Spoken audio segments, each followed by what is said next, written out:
Have you ever wondered what your CNC admin actually does all day and whether you really need that role inside your company anymore? In today's episode, we're breaking down the CNC role and exploring how managed services are transforming this essential JD Edwards job. Walk away with a smarter strategy for staffing, system support, and saving money without sacrificing system health. Welcome back to Not Your Grandpa's JD Edwards. I'm your host, Nate Bushfield, and today we're answering a big question facing JD customers. Do you still need a CNC admin in-house? To help us unpack this, we're joined by Miranda Cluxton, a CNC Team Lead at ERP Suites. Miranda, welcome to the show. First off, how are you doing today? I'm doing great. Thanks, Nate, for having me. Of course, we always love having new people on this show. We do have our reoccurring guests, don't get me wrong, but now you can put on your resume that you are a reoccurring guest. But let's get into the reason why all these people are here today. What is a CNC admin and what does a CNC admin really do in a JD Edwards environment?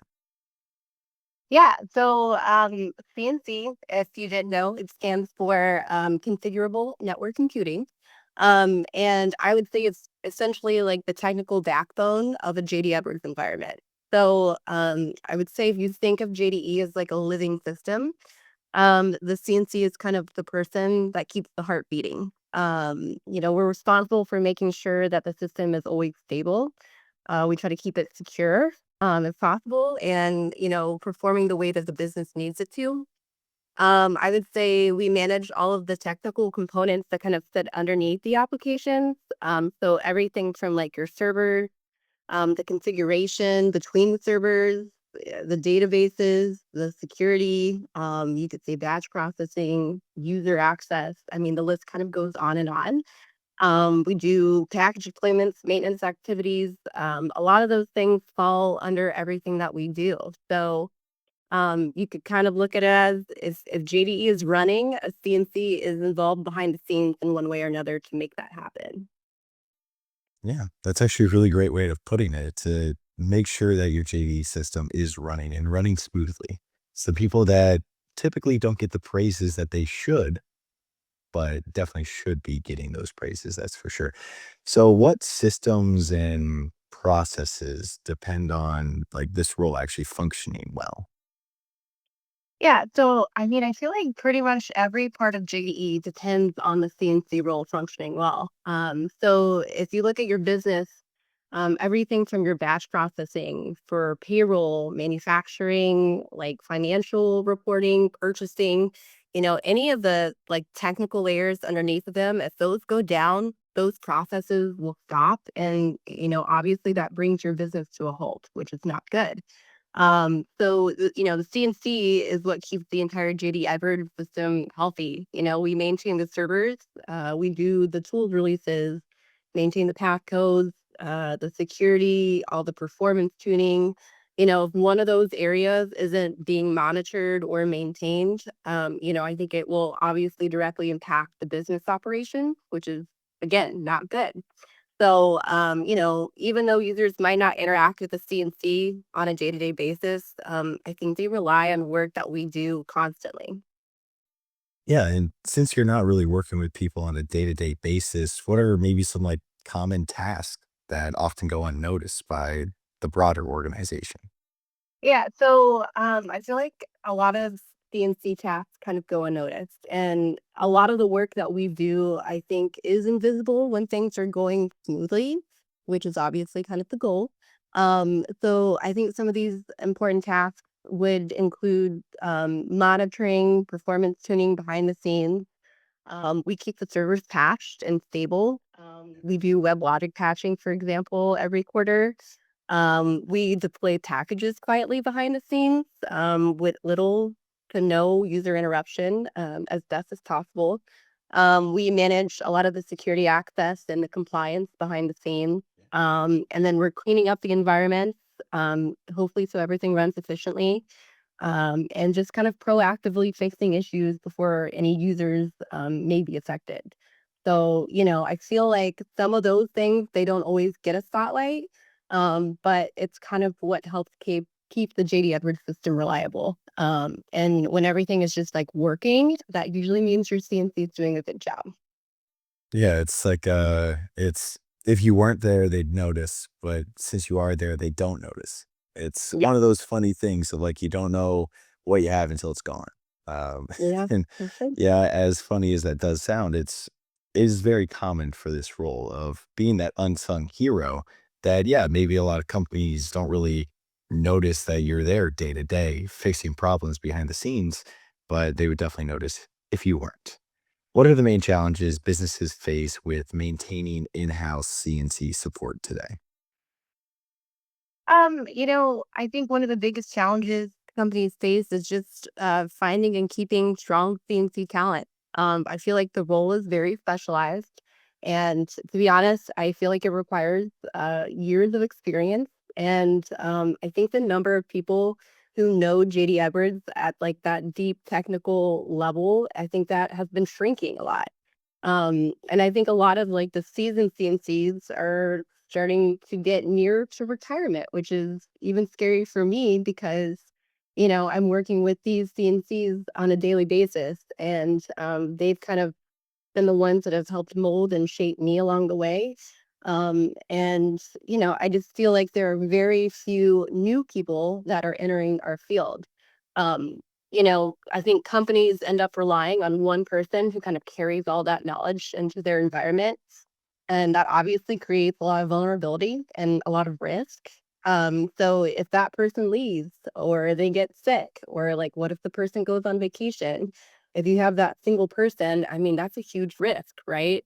I just feel like this role is just so technical and it takes months to recruit. And I feel like train somebody new, especially if there's like a lot of customizations or specific business processes. So I would say I think that's probably the biggest challenge businesses face with just having one in-house CNC. Yeah. And would you say that there are a fewer amount of people that are actually interested in going in this role?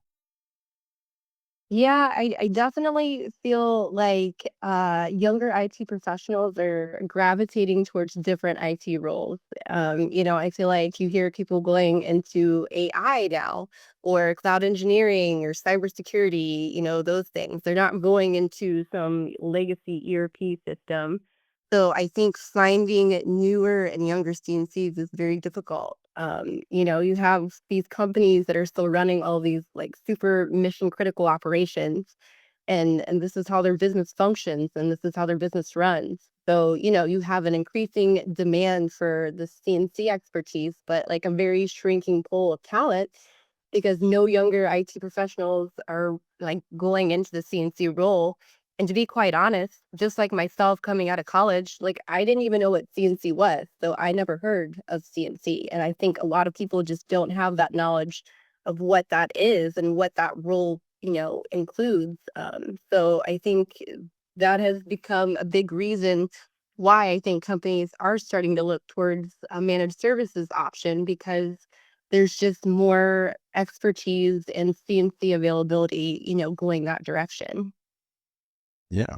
And this has kind of turned into a great opportunity to shout out the college people that are out there. Like, start looking into this role. I know the Yeah. job market isn't exactly looking great these days. I have a lot of friends that are struggling after college to get a role in IT. Here's a great opportunity of getting into CNC work. But that's enough about that. So, what benefits come from having someone focused on CNC in house? I think having an in-house CNC definitely has its benefits. They know your business really well. They know your customization, all your integrations. They know your users. They know your processes. I feel like they can respond a lot faster, just because they're right there. So if somebody is having an issue, you could literally walk over to their desk and ask them the question, right? Like, hey, can you take a look at what's going on? They have that availability to physically sit into those internal meetings, and they're building longer term relationships with the other in-house teams. So, I think there's definitely a lot of benefits to having an in-house CNC, but, there's also risks involved in that as well. Yeah. And that actually plays into the next question beautifully. What are those risks other than obviously the shrinking talent pool? And if there is just one person and they get sick or go on vacation, a lot of those tasks are just not looked at.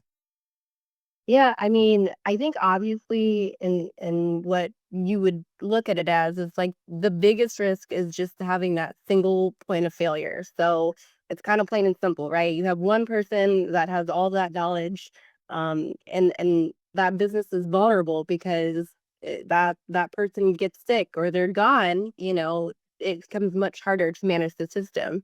So, system upgrades are happening, tools releases, and just like all of this work that a CNC does, again, behind the scenes that I think a lot of people don't know. Maybe one person just doesn't have all of that time or the weekend, the weekends or the late nights to be able to do that. If they're just one person, it makes it a lot harder. But, if that CNC leaves the company, that knowledge gap can disrupt the operations for months. And I'm saying like if you have an in-house CNC, it is valuable, but relying on that one person, I just feel like creates a level of operational risk that many companies I feel like underestimate. Yeah. And because they're underestimating this, would you say that they're more reacting to, oh, somebody's out, oh, we got to scramble to get this? Or are they maybe being proactive finally with this shift? Yeah, I mean, I think a lot of companies probably start by reacting, unfortunately. Usually something happens. Maybe there's like a failed upgrade or like major outage or like say a CNC resign. And maybe they don't realize they have that after hours coverage or support. And I think that's where they start looking towards the managed services route. But I do feel like I see a shift towards a lot of companies being more proactive too.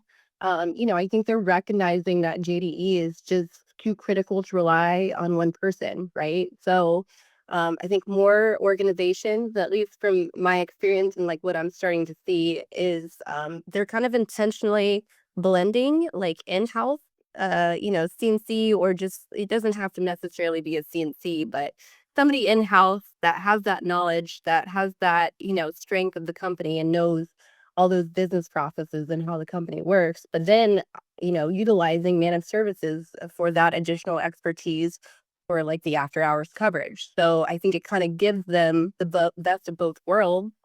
Again, someone who knows the business deeply and internally, but then also having that, external managed services that can cover those extra hours or handle the big upgrades or, really just have that whole team behind them, with all that level of expertise. So, um, I also think that, more companies are starting to realize too that going the full managed services route with the right partner can be extremely beneficial.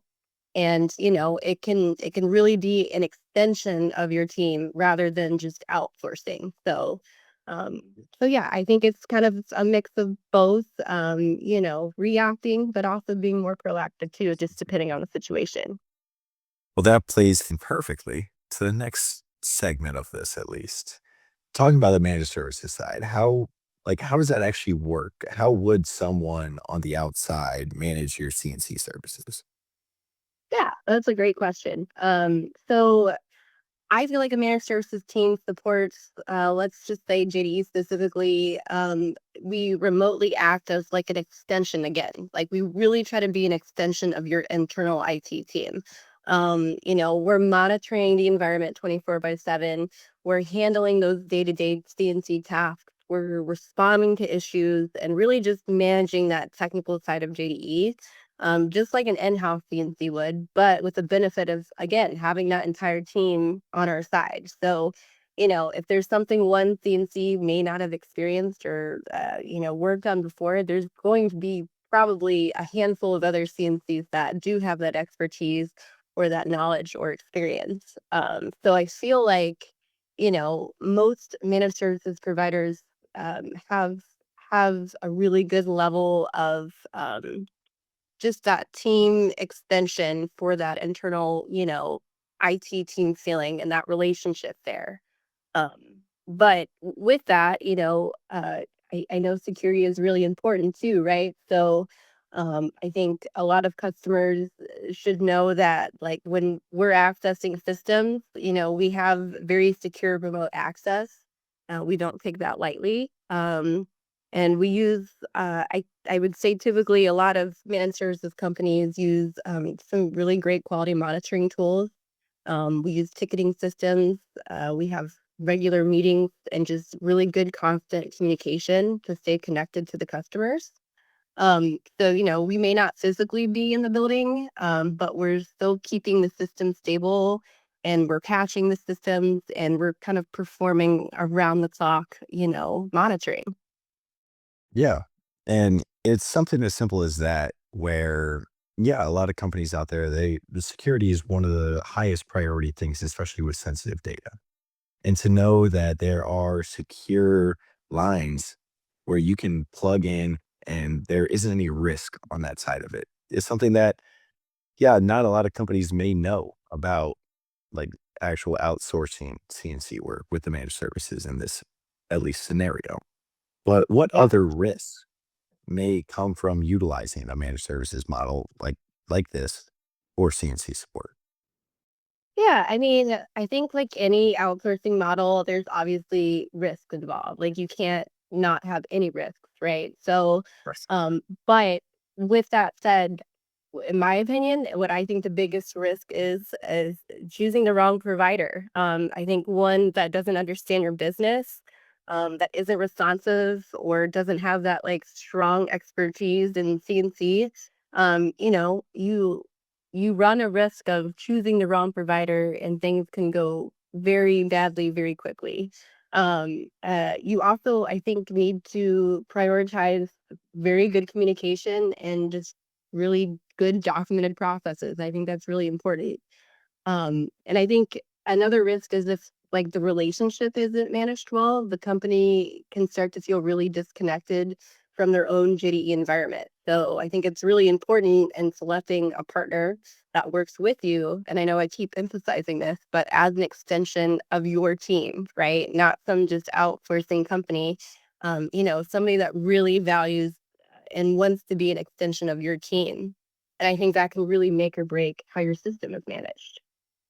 Yeah, 100%. And the partnership aspect of it is maybe the most overlooked when we're talking about a managed CNC option here. Because, yeah, like you could have an in-house and you know that person's going to be working with your best interests at heart every single day, 365. But if you Yeah. are outsourcing and you do choose that company that's like, yeah, you're just a dollar amount to us, like we're going to do this and not talk to you much, then that really creates a sort of risk because you know that maybe they're not prioritizing your security. Maybe they're not prioritizing your true business function in that way. But to Absolutely. have a yeah, but to have a partner such as ERP Suites, but also many of the other managed CNC services that are out there. Like there is such a great aspect that comes to it when you look at a partnership versus just I'm paying these people to do a task. Like it's Right. very different ways to look at it, I guess. But Yeah. do services like performance monitoring, patching, and even upgrades improve with outsourcing, or is it kind of the same as in-house? Um, to be honest, I feel like usually yes. Outsourced teams tend to be extremely strong in areas like monitoring and patching. And then you have like the upgrades, the tools releases, those kinds of things. Just because the experience level is a lot higher because we have a lot more experience working on several different platforms and several different versions of JDE on all different levels, right? So I think when you look at it like that, we have seen every single kind of scenario, every error out there, every problem, just because, our team as a whole has probably experienced one of those things happening. And, we have dedicated resources who can focus exclusively on that maintenance. So I think you get more consistency and a higher level of expertise with that. Yeah, I was trying to do the math on the experience that ERP Suites has, just the ERP Suites in this way. Yeah. And I got to around 100 years and I was like, yeah, I think I'm going to stop doing math now because that's kind of insane to me. And that's the type of thing that you can get with a lot of these managed services teams out there. It's not just ERP Suites, it's the others that are in this space. A lot of them have been around for a long time, which means that Mhm. they have seen almost every single problem you could possibly think of. And we're talking back from the days of the floppy disk. I was talking with Frank Jordan not too long ago, actually on this podcast, and he had mentioned the floppy disk, which is something that I don't know if I ever utilized the floppy disk. I know what it is, but I don't think I ever Yeah. used it. And I'm 26 years old. Like it's Yeah. very funny to me how different everything has changed. But because of them being there at the beginning and sticking to it until today, Yeah. you would assume that they have seen every single thing that could possibly happen. Yes, there are upgrades, there are new things that are out there. So maybe there is one or two things that they haven't seen, but they know someone that does. Because the JD Edwards space is very tight knit. And if they don't know the answer to whatever problem you have, they know somebody that does, which is great. Yeah. Can And Yeah, yeah, go ahead. well, I was just gonna mention on top of that too, I mean, like with that expertise in the managed services side, we also have access to the other teams to help us. So we have DBAs, we have developers, we have infrastructure, right? So it's not just CNCs. So if there are other deeper issues, like we have the teams on the outside too to help us kind of figure out other issues going on at a deeper level. So I think that really helps being a managed services provider and having that ability and access because again if you have in-house stuff you don't always have a DBA on hand or you don't always have that knowledge of the infrastructure team or development there, right? So I think it's super helpful.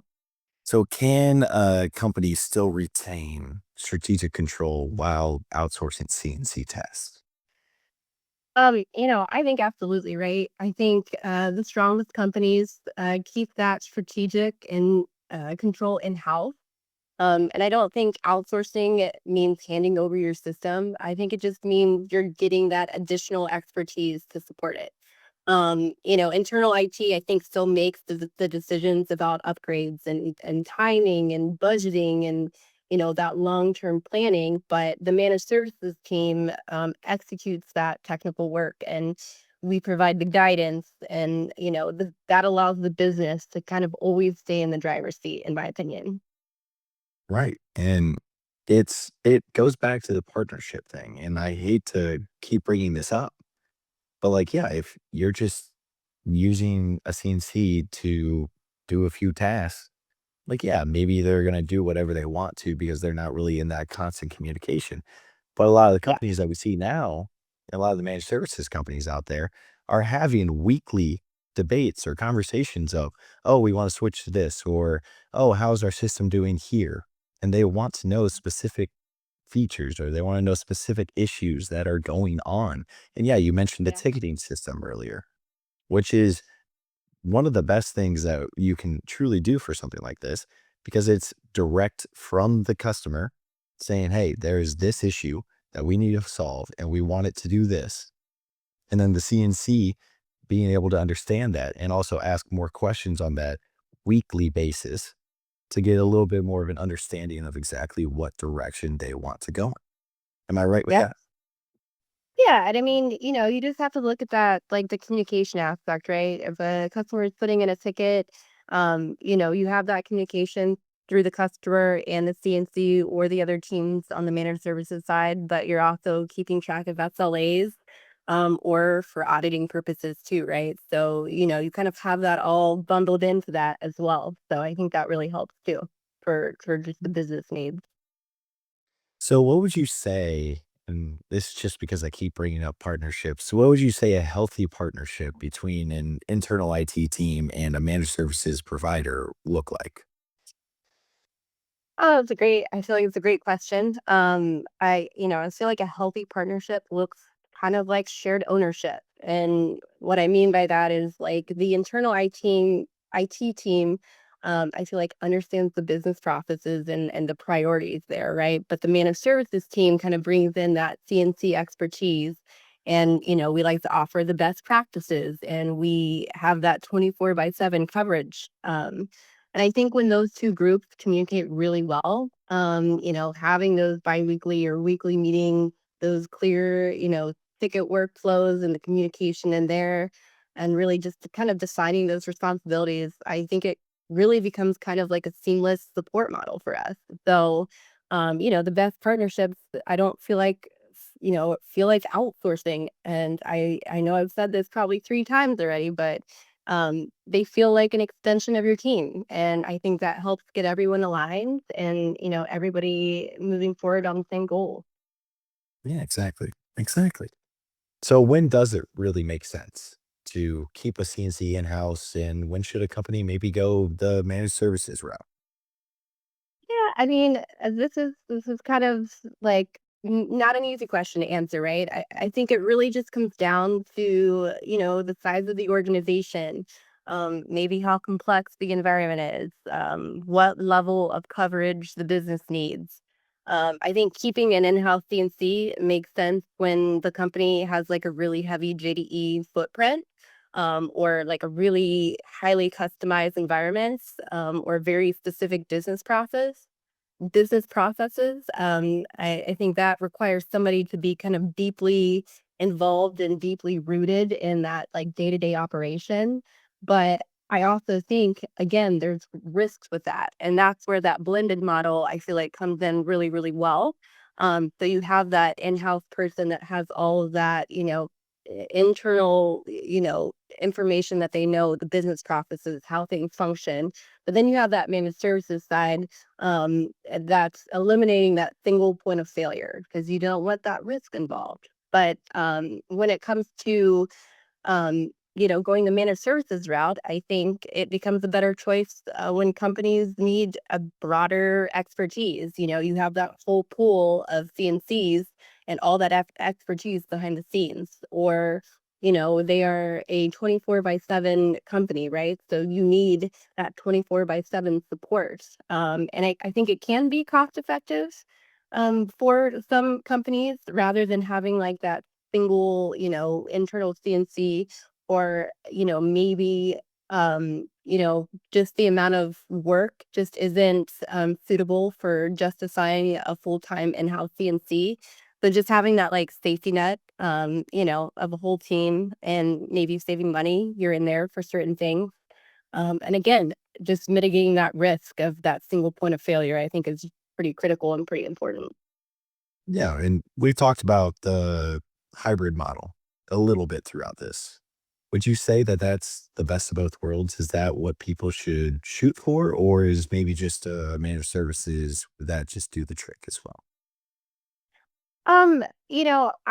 I truly think like a hybrid model is always going to be beneficial, right? Because you have somebody that stays internal to understand your business processes and your pain points. And then you layer on that managed services for things that are harder to maybe handle on your own.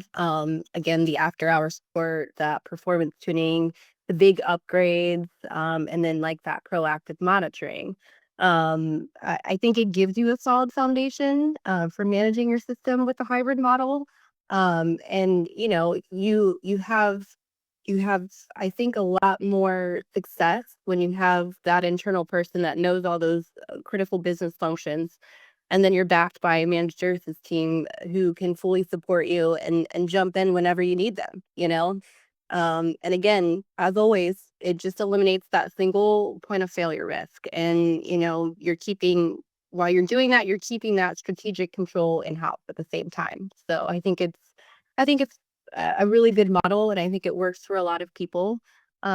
But some people just don't want to deal with the in-house risk whatsoever. So they allow a managed services team to handle everything. So I think it just really depends, on what the company is looking for. Yeah, and I would also assume that it kind of keeps the managed services provider in check a little bit of Yeah. if they are BSing you, if they are saying that, oh, this is going to take X amount of hours, but you have that in person or that in-house person. Yeah. Maybe they can say, it shouldn't take that long. I don't know what they're really talking about. They could probably give you that sign of reassurance of if that managed services provider is doing right by you and building that partnership, or maybe going the other direction. Am I right with that? Yeah, I totally agree with that. So you're hitting the nail on the head. So, regardless of which path a customer would take, how would you say that a business can future proof their CNC strategy? I think future proofing is very important. And in my opinion, it comes down to I don't know, I would say probably three really important things. I always feel like documentation is so important. So, you're documenting all your processes. You have environment diagrams, your security models, your upgrade history, all your integrations, kind of like the whole picture. If you have all this stuff documented well, I think that's a huge successful thing to future proof your company. I think redundancy and coverage is probably the second most important thing, whether that's in-house or outsourced. I mean, you can't just rely on one person. So if you have that redundancy, I think you're setting yourself up for success there. And then I would say like the third most important thing is just planning. Companies I feel like need long-term like roadmaps out there. So when they want to upgrade, when they want to modernize, and really just like how to align your JDE environment and ideas with where the company is going in the future. So, if you have those three, I think major pieces, just documentation, the redundancy, and just kind of a roadmap for your company, I think that puts you in a really strong position, whether you stay, in house, or you outsource, or you kind of blend the two models. Yeah. And couldn't have said it better myself, honestly. But if your team is still shouldering the burden of in-house CNC and you're wondering if there's a better way, ERP Suites can help. We offer flexible managed CNC services that reduce stress, increase uptime, and free up your team to focus on growth and your future. Visit ERPSuites.com today to connect with Miranda's team and start this conversation. Huge shout out to you, Miranda, for your insights today. We really do appreciate you jumping on. If you're rethinking your CNC strategy or if your CNC is your strategy, it's time to explore your options. Subscribe, leave a review, and share this episode with your IT leadership. This has been Not Your Grandpa's JD Edwards, and we'll see you next time.